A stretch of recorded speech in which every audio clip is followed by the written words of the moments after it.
본 말씀을 가지고 하나님의 마음에 합한 교회란 제목으로 말씀의 은혜를 함께 좀 나누기를 원합니다. 성도님들 들어보셨는지 모르겠지만 악의 평범성이라는 용어가 있습니다. 악의 평범성. 이 용어는 유대 철학자인 한나 아렌트라고 하는 철학자가 예루살렘의 아이만이라고 하는 책에서 말한 내용입니다. 이 내용은 홀로코스트, 즉 독일 나치가 유대인들을 학살하는 그 문제에 있어서 당시 독일에 살아가던 평범한 사람들에게 어떻게 악이 적용됐는가라는 문제입니다. 제가 짧게 좀 말씀을 좀 드리면 이 아이만이라고 하는 독일 장교가 있었습니다.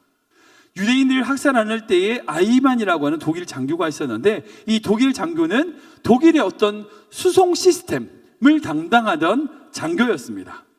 그가 한 일은 뭐냐? 군사 물자를 보급하는 것과 동시에 유대인들을 학살하기 위하여 아우슈비츠 수용소로 보내는 일이 그의 일이었습니다. 근데 그는 되게 유능한 장교였어요. 한번 띄워주시겠어요? 그 얼굴? 예. 아이만의 얼굴을 좀 띄워주십시오. 이 사람입니다. 아주 유능한 장교였습니다. 자신이 하는 일에 성과를 내는 인물이었어요. 그래서 그는 평상시 유대인들을 학살하기 위하여 수송해 가는 그 기차의 관리 시스템을 새롭게 완전히 변화시키고 개발했어요. 고안하고 개발했습니다. 그렇게 함으로써 평상시에 매일 10대 정도가 기차가 움직일 수 있었는데, 이 아이만의 성과로 거의 2배가 되는 20대, 20대의 기차가 수용소로 들어갈 수 있게 된 거예요. 그런 시스템을 만들었습니다. 무슨 말이에요? 더 많은 유대인들을 죽이게 만드는 거죠. 전쟁 이후에 그가 몰래 아르헨티나로 도주를 하고 도망을 가고 신분을 숨겨서 10년 넘게를 살았어요. 그러나 결국 1960년대에 붙잡혀서 전범재판소로 예루살렘으로 끌고 와서 전범재판에 붙이게 됩니다. 근데 이 아이만은 자기가 뭐라고 했냐면 무죄라고 그래요. 자기는 죄가 없답니다. 죄가 없다는 거예요. 그 이유는 단순합니다. 자기가 유대인들을 죽인 게 아니라는 거예요. 자기는 그저 자신에게 주어진 일에 대하여 최선을 다하여 성과를 내고 인정받은 것 뿐이라는 거예요. 유대인을 죽이라고 하는 명령을 자신을 내린 적이 없다는 겁니다. 자기는 그저 기차가 빨리 지나갈 수 있도록 시스템을 만들고 그 일에 최선을 다한 것 뿐이지, 자기는 유대인들을 죽이기 위하여 노력한 게 아니라는 거예요. 그래서 자기는 무죄를 주장한 겁니다. 그러나 결국 그는 유대인의 학살을 알고 있었다는 것, 그리고 그 학살을 도왔다라고 하는 혐의로 1962년에 교수형을 당하게 됩니다. 이 재판을 보고 아까 말씀드렸던 한나 아렌트라고 하는 철학자가 악의 평범성이라고 하는 개념을 이야기하게 됩니다. 무슨 말인가? 다른 말로 그저 아무런 생각 없이 자기에게 주어진 일을 한다고 그 책임이 없는 게 아니라는 거예요. 악은요, 모든 사람에게 평범하게 다가옵니다. 누구나 일반 시민 누구나 악을 저지를 수 있고요, 악한 행동을 할 수 있다는 거예요. 그래서 그저 나에게 주어진 일이기 때문에 내가 한 것뿐이다 라고 변명해도 소용이 없어요. 그저 자기가 하는 일이 악인지 아닌지 인식하며 그 인식 속에서 다르게, 만약 악이라면 다르게 행동할 수 있어야 된다는 거예요. 여러분들, 우리 민족에 슬픈 역사가 있죠. 아픈 역사가 있습니다. 일제 식민시대와 군사 독재 시대입니다. 생각해보면 그때 일본에 부역하고 군사 독재에 충성했던 사람들, 그 사람들이 있었죠. 일본 입장에서 우리 민족 독립운동가들을 잡아다가 혹독하게 고문하고 더 심하게 박해했던 건 누구예요? 일본 사람 아니에요. 한국 사람이었어요. 그 중에 대표적인 사람이 바로 노덕술이라는 자가 있습니다. 그는 일본 경찰로 재직하면서 수많은 독립운동가들을 체포하고 고문하고 살인했던 그런 인물이었어요. 예방 이후에 그 반민족 행위 특별조사라고 해서 그 행위 때 결국 이 노덕수를 체포합니다. 체포해서 재판에 붙였어요. 근데 재판에서 결국 무죄를 받습니다. 그리고 그럴 것이 당시에 재판을 진행했던 모든 판사들이 다 일본에서 공부한 사람들이었어요. 아무튼 그렇게 무죄를 받고 난 이후에 이승만 대통령에게 발탁되어 경찰 고위직에 다시 임명됩니다. 그리고 그가 했던 것은 뭐냐? 공산주의자들 잡는 일에 앞장섰어요. 박정희 전두환 시대 때 군사 독재 시절에 이근안이라고 하는 고문 기술자가 있었습니다. 민주화 운동을 했던 그 청년들을 잡아서 고문하고 죽였어요. 그 이근한 때문에 도문당했던 대표적인 인물이 누구냐? 바로 고 김근태 의원이 바로 그분입니다. 결국 그분도 고문의 후유증으로 일찍 세상을 떠나셨어요. 아무튼 그런 사람들이 많이 있습니다. 제가 대표적으로 말씀드렸지만 그런 사람들이 많이 있어요. 근데 생각해보면 그런 사람이 왜 그랬냐? 경찰로서 자기에게 주어진 일에 업무에 충실한 것 뿐입니다. 그죠 자기 가족들을 먹여 살리고 부양하고 자식들을 가르치기 위해서 자기가 해야 될 일을 한 것 뿐이에요. 아이만이 주장하는 것과 똑같습니다. 제가 설교 앞에 왜 이런 말씀을 드리는가? 그 이유는 사랑하는 여러분, 솔직히 우리 모두, 저뿐 아니라 우리 모두 아이만, 노덕술, 이근한 그런 자들이 될 수 있다는 거예요. 그게 바로 악의 평범성입니다.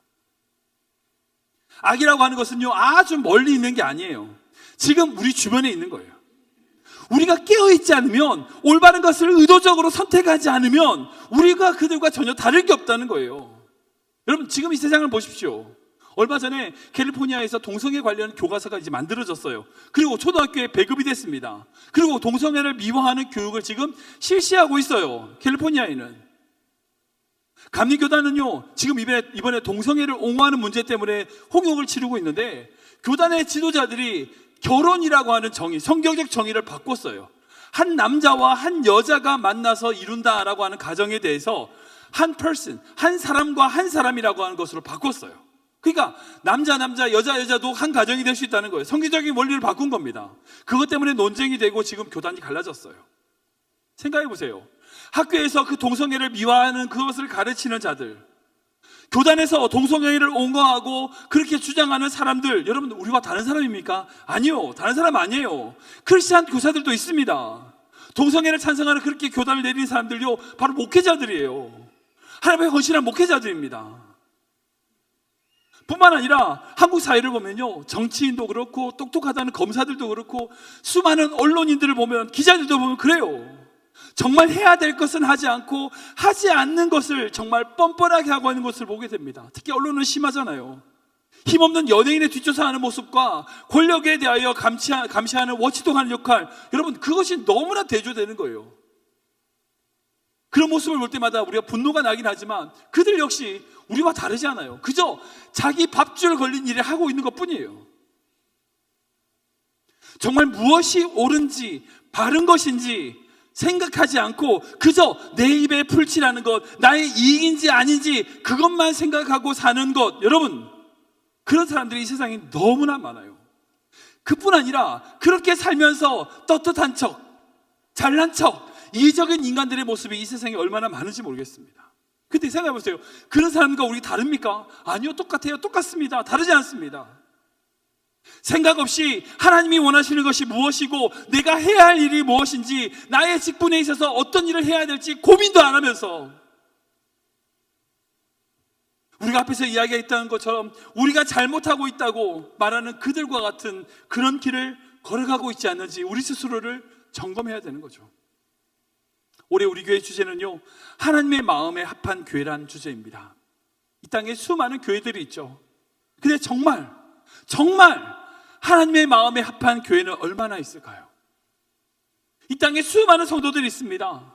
그런데 정말 하나님의 마음에 합한 성도는 얼마나 될까요? 그런데 그렇게 하나님의 마음에 합한 교회, 하나님의 마음에 합한 성도가 되려면 어떻게 해야 될까요? 결국 오직 하나입니다.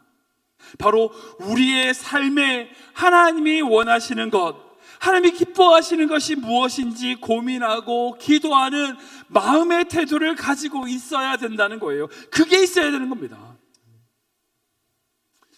지난 금요일부터 오늘 아침까지 우리 청년부가 겨울 수련회를 진행했습니다. 제가 첫날에 올라가서 우리 청년들과 함께 다윗에 대해서 말씀을 나누면서 다윗이 세웠던 기준, 그 기준이 있어야 된다. 청년의 때는 다른 게 아니다, 바로 그 기준을 세우는 때다라고 제가 말씀을 나눴습니다. 그런 의미에서 오늘 말씀과 또 연결된다고 할 수 있어요.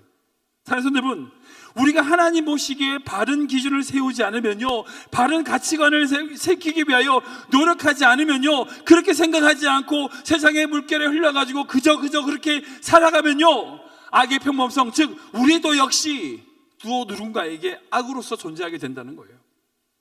여러분, 큰일 하라는 게 아닙니다. 대단한 일을 하라는 게 아니에요. 하나님 앞에서 내가 어떻게 살 것인가 바른 기준을 세워야 돼요. 제가 정말 감사한 것 중에, 우리 청년들이 너무나 헌신되고 감사한 청년들이 많은데, 우리 교회 청년 중에 한 명이 주일엔 일하지 않겠다는 원칙을 가진 청년이 있어요. 처음에 일할 때부터 직장 상사에게 그 부분을 허락받고, 대신 더 힘든 시간에 내가 일을 할 테니까 주일을 지키는 것은 내한테 허락해달라, 그 시간만큼은 빼달라고 시작부터 그것을 얘기하고 일을 시작한 청년이 있습니다. 올해, 작년에. 그 청년에 있어서는요, 다른 건 몰라도 자기의 시간 중에 예배의 시간만큼을 지키려는 기준이 있습니다. 원칙이 있는 거예요. 그것 맞습니다. 그게 바로 주님이 기뻐하시는 원칙이에요. 그 원칙 때문에 그는 분명히 하나님이 기뻐하시는 온전한 예배자가 될 겁니다. 사랑하는 여러분, 세상에 깜짝 놀랄 만한 기준을 세우라는 게 아니에요. 대단하고 엄청나고 뭐 그런 걸 결단하는 게 아니에요. 우리가 하나님 앞에서 비록 적은 일, 보잘것없는 일이라도, 나는 주의를 지키겠습니다, 나는 올해 말씀을 꼭 읽겠습니다, 나는 어떤 금액의 헌금이라도 꼭 하겠습니다, 하나님 나는 주님 위해서 이런 일 하겠습니다, 저런 일 하겠습니다, 정말 작은 일이라도 내가 주님을 위하여 결단을 세우는 것, 여러분, 그게 진짜 필요하다는 거예요. 그런 결단과 그런 믿음의 동기가 있을 때에, 노력이 있을 때에 우리는 악의 평범성에서 벗어날 수 있어요. 저는 우리의 모든 성도님들이 여러분의 삶의 자리에 그저 사는 인생이 아니라, 적어도 나는 이것만큼은 하면서 살겠습니다 라고 다짐하며 노력하며 결단이 있는 2024년 되시길 주님으로 축원합니다.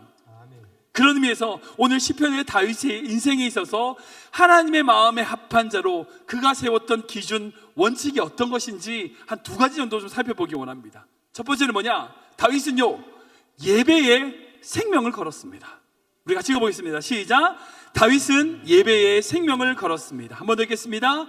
다윗은 예배에 생명을 걸었습니다. 우리 4절 말씀 같이 읽겠습니다. 시작. 내가 여호와께 바라는 한 가지 일, 그것을 구하리니 곧 내가 내 평생에 여호와의 집에 살면서 여호와의 아름다움을 바라보며 그의 성전에서 사모하는 그것이라. 아멘, 아멘. 다윗의 일생을 보면요, 그의 삶을 이끌어준 중요한 원동력이 있습니다. 뭔지 아세요? 바로 찬양입니다. 찬양. 다윗은 찬양하는 자였고요, 하나님 앞에서 예배하는 자였습니다. 여러분 아시죠? 시편의 거의 대부분은 다윗의 찬양입니다. 오늘 읽었던 이 시편 27편도 다윗의 찬양입니다. 그는요, 시편에서 여러 번 계속적으로 반복하는 것이 있어요. 그건 뭔지 아세요?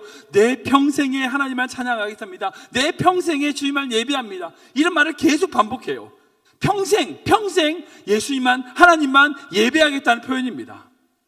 오늘 말씀을 보면요, 오직 하나님의 집에 거하며 그 아름다움을 바라보며 사모한다. 여러분, 그게 뭐예요? 예배입니다. 예배. 그 예배가 다윗의 인생의 가장 중요한 중심이었어요.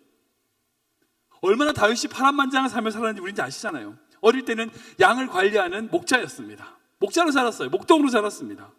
그리고 블레셋과의 전쟁, 그 골리앗과의 전쟁을 치룬 이후에는 이스라엘의 승리를 이끄는 승승장구하는 장수로서 살았어요.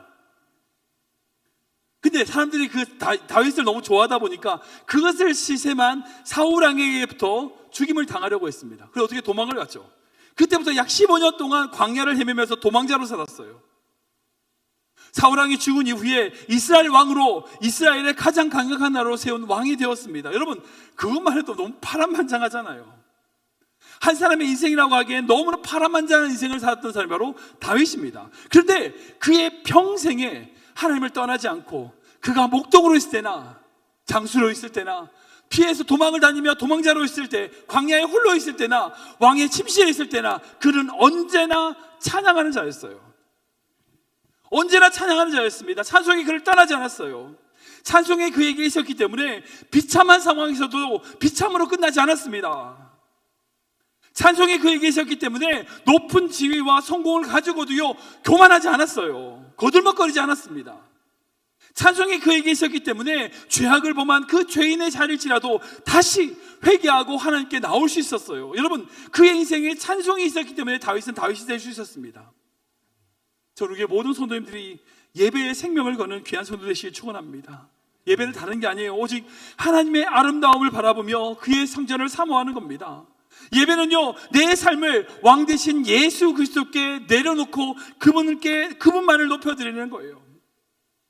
저는 우리 교회가 하나님의 마음에 합한 교회가 되기를 원합니다. 그렇게 되려면요, 우리 교회 안에 예배가 회복이 돼야 돼요. 성도님들 삶에 예배가 회복이 돼야 됩니다. 예배가 회복되지 않으면요, 아무런 소용이 없어요. 오직 예배함으로, 그 하나님을 찬양하고 예배함으로 하나님의 마음에 합한 귀한 성도 되시길 축원합니다.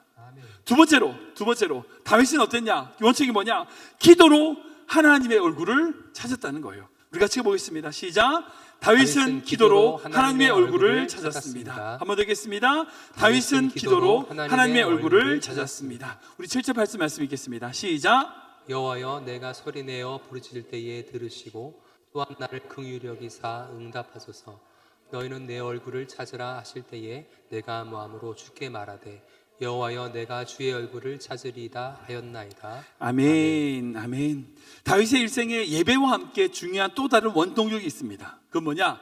바로 기도였어요. 기도. 다윗은 기도하는 자였고 하나님의 얼굴을 구하며 나아가는 자였어요. 여러분들, 아까 말씀드린 것처럼 시편의 그 수많은 시편을 다윗이 기록했다고 했잖아요. 그 시편이 뭐예요? 찬양인과 동시에 뭐예요? 기도예요. 기도. 그의 기도는요, 하나님 앞에 진솔하고 진정, 자신의 심정을 다 쏟아놓는 기도였습니다. 그래서 다윗의 시편을 보면요, 어떤 시편은 원망하는 시편들도 있어요. 하나님 원망해요. 뿐만 아니라 자신을 괴롭히는 자들에 대한 어떤 저주가 담겨있는 시편도 있습니다. 우리 한 구절만 볼까요? 우리 시편 109편인데 한번 읽어보겠습니다. 시작. 그의 연수를 짧게 하시며 그의 직분을 타인에 빼앗게 하시며 그의 자녀는 고아가 되고 그의 아내는 과부가 되며 그의 자녀들은 유리하며 구걸하고 그의 황폐한 집을 떠나 빌어먹게 하소서. 이건 아멘. 그렇죠. 다윗이 한번 띄워보시겠어요? 다윗이 얼마나 화가 나면 자기를 공격하는 그 사람이 얼마나 미우면 그의 연수를 짧게 하시고, 다른 말 뭐예요? 빨리 죽게 해달라는 거예요. 그잖아요. 그리고 그의 자녀들이 고아가 된다, 빨리 죽으라는 거죠. 아내는 과부가 된다, 빨리 죽으라는 거예요. 뿐만 아니라 모든 재산을 다 뺏겨가지고 그의 자녀들이 황폐한 집을 떠나서 어떻게 한다고요? 빌어먹게 해달라고, 구걸하고 거지되게 해달라는 거예요. 여러분, 어떻게 다윗이 목사님 어떻게 이런 다윗이 이런 기도를 할 수 있죠? 할 수 있습니다. 할 수 있습니다. 하나님 앞에서는. 만약 다윗이 이것을 다른 사람 앞에서 했다면 이거는 이제 그 사람한테 막 저주하는 게 되겠지만, 다윗은 이걸 누구한테 해요? 하나님께 한 거예요. 사람 앞에서는 할 수 없어도요, 하나님 앞에서는요, 우리의 모든 마음을 다 털어놓을 수 있어요. 하나님, 저 사람 미워 죽겠어요. 괜찮아요. 그렇게 기도하세요. 어떤 사람 미우면 그 미운 사람한테 가서 막 따지지 말고요, 하나님께 그 사람 밉다고 얘기하세요. 그게 기도예요. 가식으로 포장하지 말고 솔직한 마음을 하나님께 다 털어놓으세요. 그게 진짜 기도인 거예요. 뿐만 아니라 다윗은 하나님한테도 그랬어요. 하나님을 원망하고 탄식하는 기도가 너무나 많아요.